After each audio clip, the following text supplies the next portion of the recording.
Hi, my name's Chris Harrison. You may know me as host of The Bachelor and Bachelorette on ABC. In fact, I'm here on the set of our Bachelor special, After the Final Rose, right now. But I'm also a husband, a father, and someone who's been impacted by scleroderma. My mother-in-law suffered from the effects of scleroderma for more than 20 years before finally succumbing to the disease.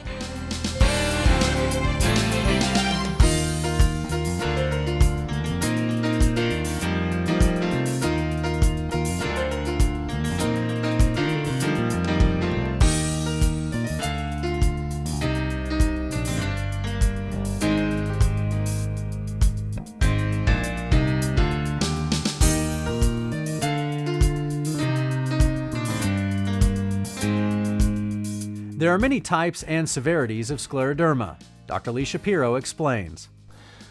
In both forms of scleroderma, there are two central features. One is fibrosis or thickening of the skin, and the fibrosis can also involve a variety of internal organs. And the other feature of the disease is a vascular component, that is, the blood vessels also are a target of damage. They are thickened, and this causes symptoms in the fingers, where Raynaud's or marked cold sensitivity is a very common feature of the disease. Also in the kidney, where individuals can get sudden increase in blood pressure due to blood vessel disease. And also in the lung, where it can cause something called pulmonary hypertension. Because scleroderma is a rare disease and takes on characteristics of other autoimmune diseases, getting an accurate diagnosis can be a challenge.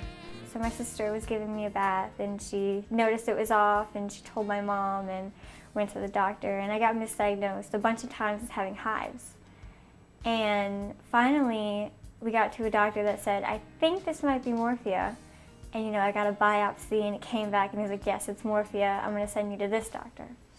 So I got to a pediatric rheumatologist and he said, yeah, that's morphia, but he pointed to my forehead, right down the middle, I had a blue line.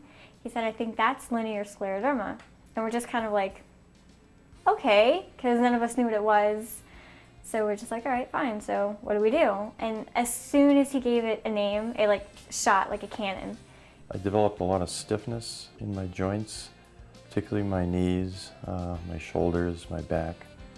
And I developed a rash on both of my arms. Went to the doctors, and quite frankly, the doctor had no idea what it was. While in some instances scleroderma does in fact shorten one's life, new medication and treatment methods are improving people's quality of lives. And we're getting more targeted therapies, or certainly theoretical basis for more targeted treatments. These treatments stem from an understanding of what it is that activates the fibroblast, that cell that makes so much collagen. I mean, I've gotten so much better, even my doctors go, okay, you're not only supposed to not be alive, you're not even supposed to be doing, walking around or doing as well as you are. Education, support, and research are the keys to helping people living with scleroderma cope and manage their disease. That's where the Scleroderma Foundation and its nationwide network of chapters and support groups come in. The national organization is dedicated to helping patients cope with their disease through patient support programs, educational materials, information, and its most important function, funding research. All the information that the foundation puts out is really reliable, and it's a great resource, especially if you're in a situation where maybe you live far away from where you could meet with a chapter or anything like that. If you can get access to this information, that's a great beginning step. And it does help when other people call me and say, thank you so much for taking the time to talk to me. Thank you so much for connecting me with this person, because they told me to do this and this and this, which I never thought to do. And we get ideas from each other. We just learn. At the heart of the Foundation's mission is research. The Foundation's single largest budgeted item is for research. Each year it awards grants to both new and clinical investigators. This, coupled with funding from the National Institutes of Health, provide the majority of scleroderma research funding in the U.S., though federal government funding of scleroderma research remains a relatively low priority. Still, while a cure has yet to be discovered, patients are living healthier, more productive lives. I feel a lot better. My body has seemed to get used to the problems that I have. I have sort of put an exercise regimen into my life that I try and exercise and stretch every day, but From, say, a year ago, I feel much better. I feel much better. The second aspect of the Foundation's mission is support. Patients and their families are helped through physician referrals, mutual support programs, and educational information. And it's been an amazing experience. Amazing people, the staff, the people I've met through the conferences.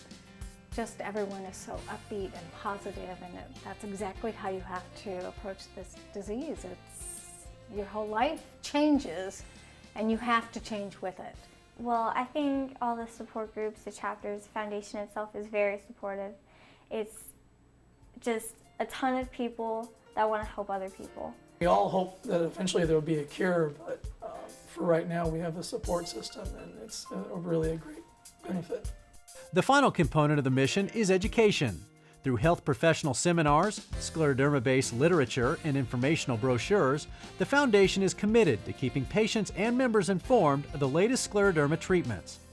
In fact, thousands of free information packets are mailed upon request to individuals seeking more information on scleroderma. And we are easy to reach by calling the Foundation's toll-free number, 1-800-722-HOPE. The Foundation has done a wonderful job. The publications that I receive, the websites, the different people I've been put in contact with, really just the general wealth of information that they put out about this disease has really helped me a lot. And one thing it has done is it's given me hope. Our most productive way to reach our patients and members is through our annual National Patient Conference. Held in a different major U.S. city each year, the conference brings together scleroderma experts from around the world who educate patients on the latest in both scleroderma research and treatment options.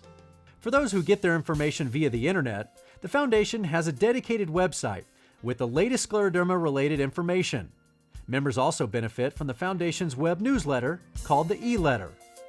The Foundation is committed to raising the public profile of the disease through awareness campaigns via the media and other marketing channels.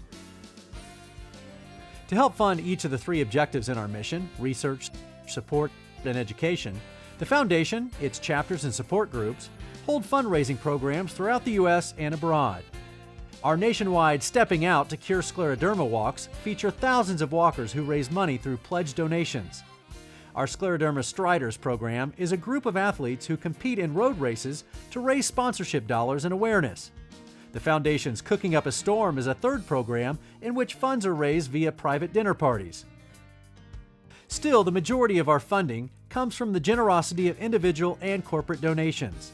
The work of the Scleroderma Foundation is funded entirely by private donations. We don't receive any public or government funds to help patients or support important research. As a 501c3 charitable donation, any contribution is deductible to the fullest extent allowed by the law. And there are many ways to support the work of the Foundation too, either by making a contribution over the phone, through the mail, or via the Foundation's website. You can play an important role in furthering the mission of the Scleroderma Foundation. The Scleroderma Foundation: support, education, and research. This is our threefold mission, so please get involved today.